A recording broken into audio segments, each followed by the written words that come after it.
Hello guys, আজ আমি অনেক দিন পর চলে এসেছি একটা নিউ ব্লগ নিয়ে। আসলে আজ আমি চলে গেছিলাম আমাদের হ্যামিল্টনগঞ্জের কালীবাড়িতে। তো প্রত্যেক বছরই এখানে পুজো দিতে আসতাম, কিন্তু গত 2 বছর আসতে পারিনি ঠাম্মার কাজের জন্য। আসলে এখানে আমদুধ দিতে আসি আমরা প্রত্যেক বছর বৈশাখ মাসে। মানে মাকে যদি যতক্ষণ আমরা আমদুধ দিচ্ছি ততক্ষণ, তার আগে আমরা নিজেরা খাই না, সেজন্য মায়ের সাথে আসি আমি প্রত্যেক বছরই। আর বোনু তো বাড়ি ছিল না, যার জন্য ও আসেনি। তারপরে এই দেখো মাকে কি সুন্দর করে পুরোর জুটো সাজিয়ে দিচ্ছে আগেই সব কিছু।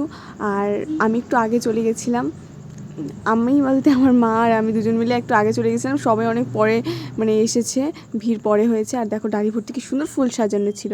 আর মন্দিরটা এত ঠান্ডা, মানে গ্রীষ্মকালে যদি মানে যখন খুব গরম পড়ে তখন যদি এখানে এসে বসা যায়, মানে একদম প্রাণটা জুড়িয়ে যাবে, এত ঠান্ডা ছিল।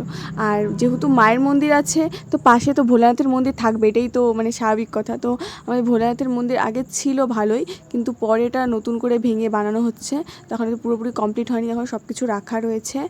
আর উপরের যে জায়গাটা তোমরা এখন দেখবে, যে উপরের জায়গাটা হচ্ছে নন্দীকে রাখার জন্য জায়গাটা বানানো হয়েছে। আর এই যখন আমাদের ভোলানাথের পুজোয় বসে পড়েছে, পুজো করছে এখন। তারপরে ওদিক থেকে এখানে চলে এসে দেখি যে মায়ের পুজো শুরু হয়ে গেছে। দেখো এই যে পুজো করছে। আর এখন মাকে হয়তো ভোগ নিবেদন করার জন্যে হয়তো সব বাতি টাতি নিভিয়ে দেয়, সঠিক আমি জানি না। এই মানে বাতি সব কিছু নিভানোর কারণ কি, জানলা দরজা সব বন্ধ করে দেয়।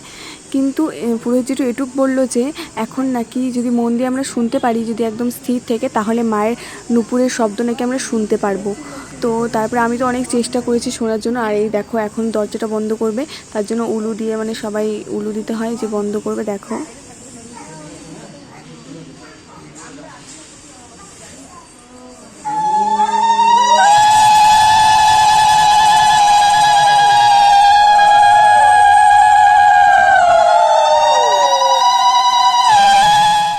প্রায় আধ ঘন্টারও বেশি সময় কাটার পর তারপর পুরো যদি সব জানলা দরজা সব কিছু খুলে দিল।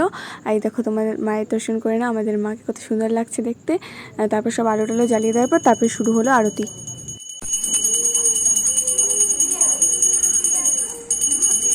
জোরে বলো, শ্যাম সুন্দর কি জয়, ভগবান ভোলানাথ কি জয়, মাতা দক্ষিণা কালী কি জয়, রাধে রাধে রাধে রাধে রাধে রাধে রাধে রাধে রাধে রাধে রাধে।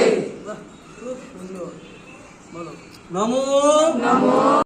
তারপর আমরা অঞ্জলি সবাই মিলে দেওয়ার পর, তারপরে চরণমিত্র নেওয়ার পর, তারপরে নিলাম আমরা ভোগ প্রসাদ। নেওয়ার পর আমাদের যে আমরা যে দিয়েছিলাম সেটাও আমাদেরকে প্রসাদটা দিয়ে দিল। আর মায়ের তারপরে আমরা দর্শন করে আমরা চললাম বাড়ি। তো এখন আমরা বাড়ি যাই, দেখা হবে নেক্সট ব্লগে। এখনকার জন্য বাই।